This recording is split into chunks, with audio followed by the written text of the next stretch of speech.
น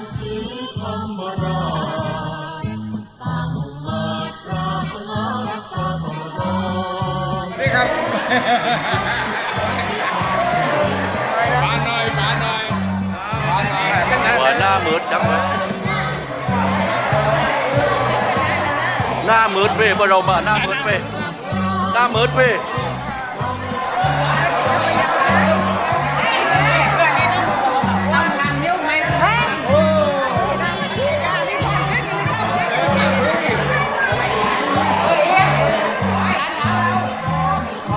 โอ้หลานสาวโอ้หลานสาวมาด้วยเหรอ น้องเลยด้วย เออ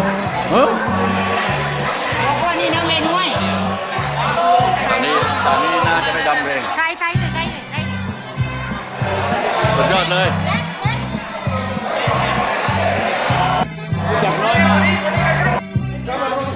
วิดีโอเอาวิดีโอก่อน